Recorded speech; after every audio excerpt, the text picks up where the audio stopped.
Hello everyone, स्वागत है आपके अपने यूट्यूब चैनल इडोमैन रैकशीट पर। आज 5 फरवरी की जो फर्स्ट शिफ्ट हुई है उसका 100% एनालिसिस करेंगे। पूरी वीडियो को ज़रूर देखें और वीडियो को लाइक और चैनल को सब्सक्राइब जरूर कर लें। आपका पहला क्वेश्चन पूछा गया था, 2025 में भारत ने किस शहर में पहला नेशनल एआई पोर्टल लॉन्च किया है? 4 ऑप्शंस दिए गए थे। ए नई दिल्ली, बी बेंगलुरु, सी हैदराबाद और डी मुंबई, जिसमें आपका करेक्ट आंसर था आपका ऑप्शन नंबर ए नई दिल्ली। इसका एकदम करेक्ट आंसर था। 2025 में भारत ने नेशनल एआई पोर्टल नई दिल्ली में लॉन्च किया है। नई दिल्ली इसका एकदम करेक्ट आंसर था। इसका एक्सप्लेन व्याख्या की गई है कि भारत सरकार ने 2025 में कृत्रिम बुद्धिमत्ता यानी कि एआई के क्षेत्र में, आर्टिफिशियल इंटेलिजेंस के क्षेत्र में नीतियों और नवाचार को बढ़ावा देने के लिए राष्ट्रीय एआई पोर्टल लॉन्च किया है। यह प्लेटफॉर्म एआई से जुड़े अनुसंधान परियोजनाएं और सरकारी नीतियों को एक जगह उपलब्ध कराता है। यानी कि इसका correct answer option number A नई दिल्ली इसका एकदम करेक्ट आंसर है। एआई पोर्टल यानी कि आर्टिफिशियल इंटेलिजेंस पोर्टल नई दिल्ली इसका एकदम करेक्ट आंसर था। आपका अगला क्वेश्चन पूछा गया था, हाल ही में भारत ने किस देश के साथ मित्र शक्ति सैन्य अभ्यास किया है? 4 ऑप्शंस दिए गए थे। A Japan, B Sri Lanka, C France और डी अमेरिका, जिसमें आपका करेक्ट आंसर था ऑप्शन नंबर बी श्रीलंका इसका एकदम करेक्ट आंसर था। हाल ही में भारत ने मित्र शक्ति जो सैन्य अभ्यास है वह श्रीलंका के साथ किया है। श्रीलंका इसका एकदम करेक्ट आंसर था। ये दिया गया कि मित्र शक्ति भारत और श्रीलंका के बीच होने वाला एक संयुक्त सैन्य अभ्यास है। मित्र शक्ति श्रीलंका इसका एकदम करेक्ट आंसर था। अगला क्वेश्चन आपका पूछा गया था, इन विजन मिशन का लक्ष्य किस ग्रह का अध्ययन करना है? ऑप्शंस थे। ए मंगल यानी कि मार्स, बी शुक्र यानी कि वीनस, सी ऑप्शन था बृहस्पति यानी कि जुपिटर और डी ऑप्शन था शनि। इसका आपका करेक्ट आंसर था आपका ऑप्शन नंबर बी वीनस इसका एकदम करेक्ट आंसर यानी कि शुक्र ग्रह इसका एकदम करेक्ट आंसर था। इन विजन मिशन का लक्ष्य शुक्र ग्रह का अध्ययन करना है। यही लिखा गया है ईएसए द्वारा शुक्र सतह ग्रह की सतह और वायुमंडल का अध्ययन करना इन विजन मिशन का लक्ष्य है। आपका अगला क्वेश्चन पूछा गया था, भारत ने वर्ष 2025 में किस देश के साथ पहली बार 2+2 मंत्री स्तरीय संवाद शुरू किया है? 4 ऑप्शंस दिए गए थे आपको। A France, B Brazil, C Italy और डी जापान, जिसमें आपका करेक्ट आंसर था ऑप्शन नंबर बी ब्राजील इसका एकदम करेक्ट आंसर था। जहां पहली बार 2+2 मंत्री स्तरीय स्तरीय संवाद शुरू किया गया है। 2+2 मंत्री स्तरीय संवाद शुरू किया है ब्राजील इसका एकदम करेक्ट आंसर था। ये दिया गया है कि 2+2 संवाद में रक्षा और विदेश मंत्री शामिल होते हैं। भारत ने रणनीतिक साझेदारी को मजबूत करने के लिए 2025 में ब्राजील के साथ पहली बार यह संवाद शुरू किया है 2+2। अगला क्वेश्चन आपको पूछा गया था, 2025 में WTA वुमेन टेनिस एसोसिएशन में सबसे कम उम्र की खिलाड़ी जिसने टॉप 10 में प्रवेश किया है। आपके 4 ऑप्शंस दिए गए थे, जिसमें आपका करेक्ट आंसर था ऑप्शन नंबर बी ये मीरा एड्रीवा इसका एकदम करेक्ट आंसर था। जो 2025 में WTA यानी वुमेन टेनिस एसोसिएशन में सबसे कम उम्र की खिलाड़ी जिसने टॉप 10 में प्रवेश किया है, मीरा एंड्रीवा इसका एकदम करेक्ट ऑप्शन था। एक दिया गया है कि मीरा एंड्रीवा ने फरवरी 2025 में 17 वर्ष की उम्र में 17 वर्ष की उम्र में टॉप 10 में प्रवेश किया है। आपका अगला क्वेश्चन पूछा गया था, इससे पहले प्लीज वीडियो को लाइक और चैनल को सब्सक्राइब जरूर कर लें। आपका क्वेश्चन पूछा गया था, 2025 में भारत का पहला हाइड्रोजन फ्यूल बस सेवा कहाँ शुरू किया गया? 4 ऑप्शंस थे। ए मुंबई, बी न्यू दिल्ली, सी बेंगलुरु और डी कोलकाता, जिसमें आपका करेक्ट आंसर था ऑप्शन नंबर बी यानी कि ऑप्शन नंबर सी इसका एकदम करेक्ट आंसर था। ये दिया गया कि व्याख्या की गई है कि यह बस शून्य प्रदूषण वाली तकनीकी पर आधारित है। सरकार ने इसे पब्लिक ट्रांसपोर्ट के लिए शुरू किया है। ऑप्शन नंबर एकदम इसका करेक्ट आंसर था। अगला क्वेश्चन आपका पूछा गया था, 2025 में राष्ट्रीय कृत्रिम बुद्धिमत्ता मिशन का उद्देश्य यानी कि इंडिया एआई मिशन का मुख्य उद्देश्य क्या है? आपके 4 ऑप्शंस दिए गए थे। ए केवल स्टार्टअप्स को फंड देना, बी ऑप्शन था एआई को केवल रक्षा क्षेत्र तक सीमित करना, सी ऑप्शन था सुरक्षित समावेशी और जिम्मेदार एआई विकास और डी ऑप्शन था विदेशी कंपनियों को बढ़ावा देना, जिसमें आपका करेक्ट आंसर था ऑप्शन नंबर सी सुरक्षित समावेशी और जिम्मेदार एआई विकास इसका एकदम correct answer option number C इसका एकदम करेक्ट ऑप्शन था। यही दिया गया कि इंडिया एआई मिशन का उद्देश्य है डेटा सुरक्षा करना, skill development, startup plus research और जिम्मेदार एआई का उपयोग यानी कि आर्टिफिशियल का उपयोग। ये इसका एकदम करेक्ट आंसर यानी कि सुरक्षित समावेशी और जिम्मेदार एआई विकास इसका एकदम करेक्ट आंसर था। अगला क्वेश्चन आपका पूछा गया था, किस प्रकार की किरणें यानी कि रेस पृथ्वी पर डीएनए क्षति और त्वचा कैंसर का मुख्य कारण बनती हैं। आपके चार ऑप्शंस थे, ए अल्ट्रावायलेट, बी रेडियो तरंगें, सी इंफ्रारेड तरंगें और किरणें और डी ऑप्शन था एक्सरे, जिसमें आपका करेक्ट आंसर था ऑप्शन नंबर ए अल्ट्रावायलेट इसका एकदम करेक्ट आंसर था, जो त्वचा कैंसर का मुख्य कारण बनती है। इन अल्ट्रावायलेट किरणों को रोकने के लिए हमारी ओजोन परत है वह इसको अल्ट्रावायलेट किरणों को रोकती है। यही दिया गया है कि यूवी किरणें सूर्य से आती हैं, जो अल्ट्रावायलेट किरणें होती हैं वह सूर्य से आती हैं। यह त्वचा में डीएनए संरचना और बदलाव कर सकती हैं। लंबे समय तक यूवी एक्सपोजर में सौर दाग बर्न और त्वचा कैंसर हो सकता है। अल्ट्रावायलेट इसका एकदम करेक्ट आंसर था। इसकी सुरक्षा के लिए हमारे जो ओजोन परत है वो हमारी इससे सुरक्षा करती है अल्ट्रावायलेट किरणों से। ये हमारे लिए बहुत नुकसानदायक होती है। अगला क्वेश्चन आपका पूछा गया था, भारत में ब्लू कार्बन इकोसिस्टम के संरक्षण के लिए मुख्य रूप से कौन सा क्षेत्र पहचाना गया है। चार ऑप्शंस थे, ए हिमालय ग्लेशियर, बी सागर और मैग्रोवा क्षेत्र, सी ऑप्शन था राजस्थानी रेगिस्तानी क्षेत्र और डी ऑप्शन था शहरी हरित क्षेत्र, जिसमें आपका करेक्ट आंसर था ऑप्शन नंबर बी सागर और मैग्रोवा क्षेत्र इसका एकदम करेक्ट आंसर था, जो ब्लू कार्बन कार्बन इकोसिस्टम के संरक्षण के लिए मुख्य रूप से पहचाना गया है। सागर और मैग्रोवा क्षेत्र इसका एकदम करेक्ट आंसर था। ये दिए गए कार्बन ब्लू इकोसिस्टम में मैग्रोवस सागर की घास और समुद्री कीचड़ शामिल हैं। यह कार्बन डाइऑक्साइड को अवशोषित कर जलवायु परिवर्तन से लड़ने में मदद करते हैं। भारत ने गुजरात और अंडमान में इन क्षेत्रों के संरक्षण पर विशेष ध्यान दिया है।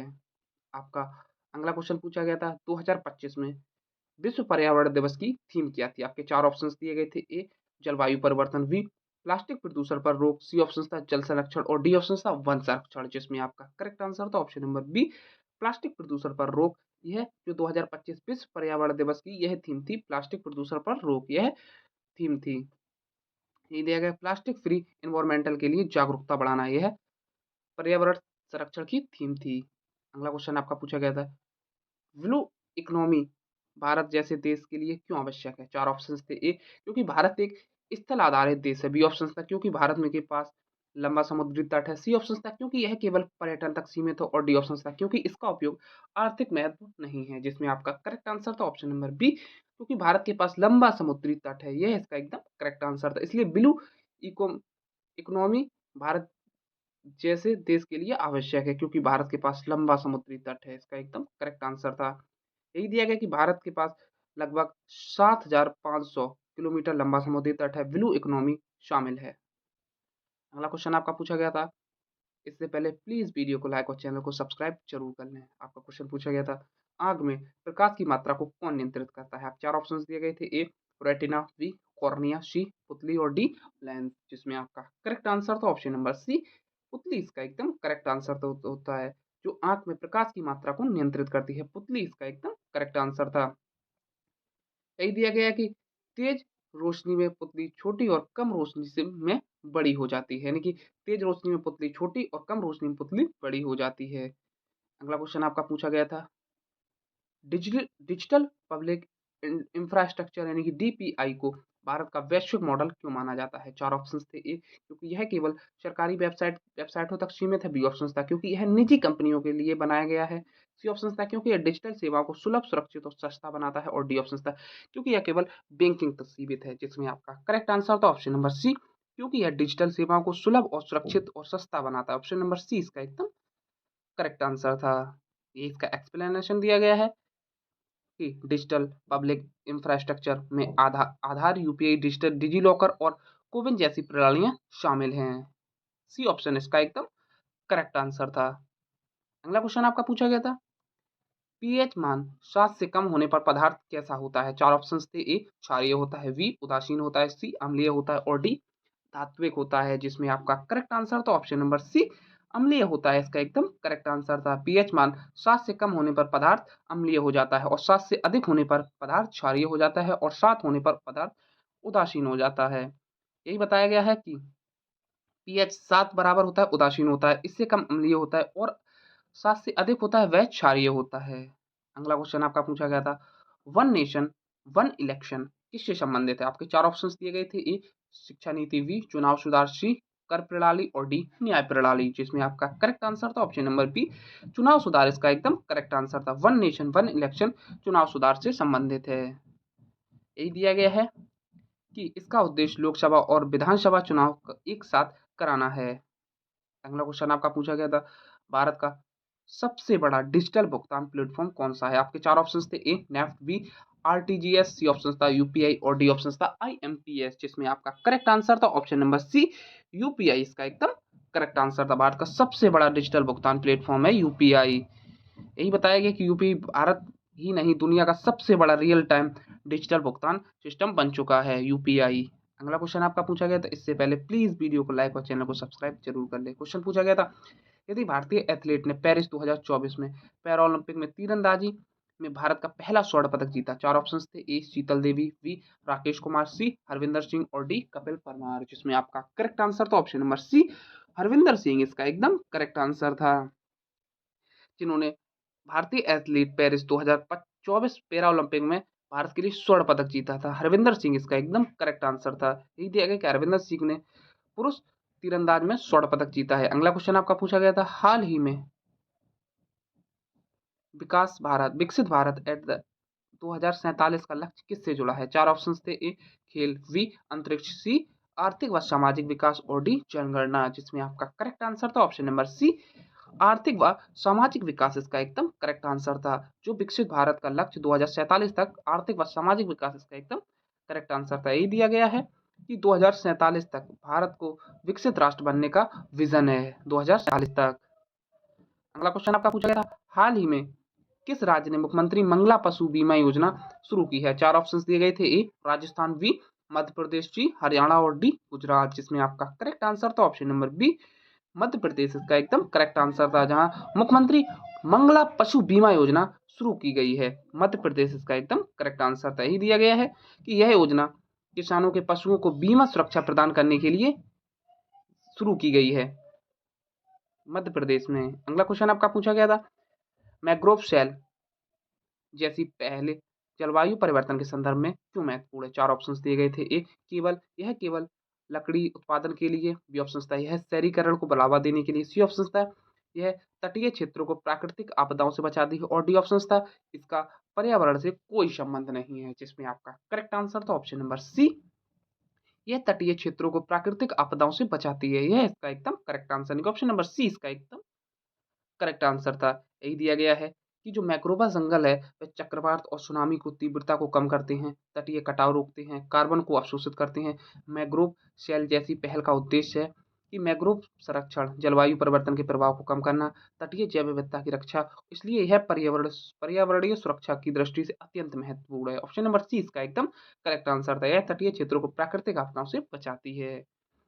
अगला क्वेश्चन पूछा गया था, इससे पहले प्लीज वीडियो को लाइक और चैनल को सब्सक्राइब जरूर कर लें। क्वेश्चन पूछा गया था आपका, भारत का पहला ऑफशोर विंड एनर्जी प्रोजेक्ट किस राज्य ने शुरू किया गया? ऑप्शंस थे, ए केरल, बी ओडिशा, सी गुजरात और डी पश्चिम बंगाल, जिसमें आपका करेक्ट आंसर था ऑप्शन नंबर सी गुजरात इसका एकदम करेक्ट आंसर था। जहां भारत का पहला ऑफशोर विंड एनर्जी प्रोजेक्ट शुरू किया गया है, गुजरात इसका एकदम करेक्ट आंसर था। यही बताया गया है कि गुजरात की लंबी समुद्री तट रेखा ऑफशोर पवन ऊर्जा के लिए उपयुक्त मानी जाती है। गुजरात इसका एकदम करेक्ट आंसर था। अगला क्वेश्चन आपका पूछा गया था, राष्ट्रीय डिजिटल स्वास्थ्य मिशन का उद्देश्य क्या है? चार ऑप्शंस थे, ए ऑनलाइन शिक्षा, B digital banking, C digital health record और डी ऑप्शन था ई गवर्नेंस, जिसमें आपका करेक्ट आंसर था option number C digital health record इसका एकदम करेक्ट आंसर था।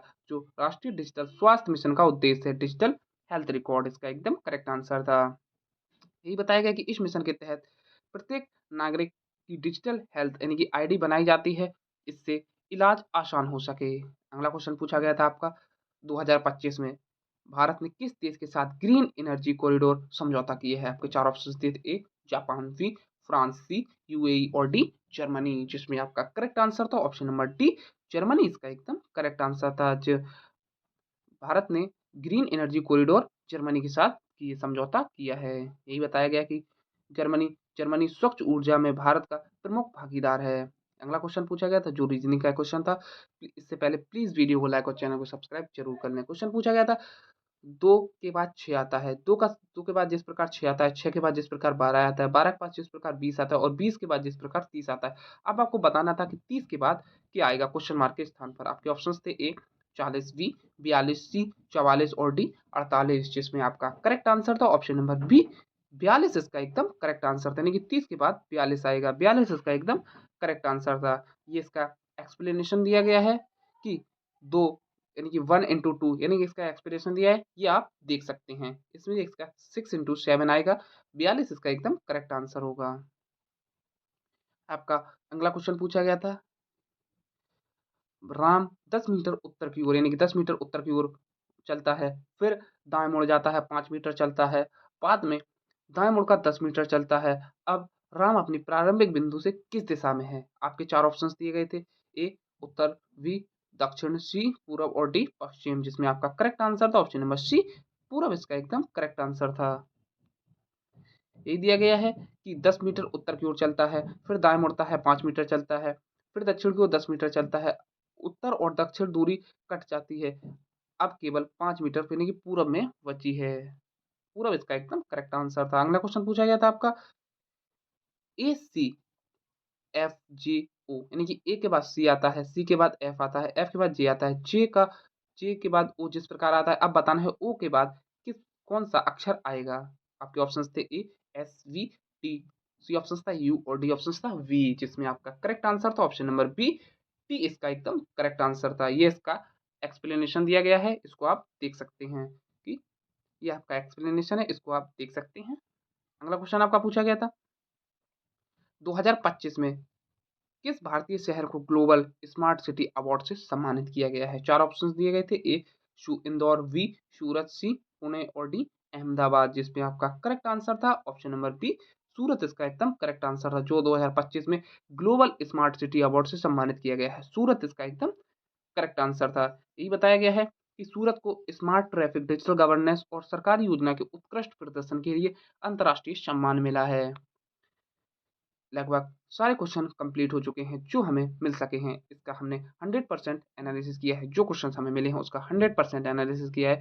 प्लीज़ वीडियो को लाइक और चैनल को सब्सक्राइब जरूर कर लें, क्योंकि यहाँ पर सभी एग्जामों के एनालिसिस कराए जाते हैं। प्लीज़ वीडियो को लाइक और चैनल को सब्सक्राइब जरूर करें। Thank you.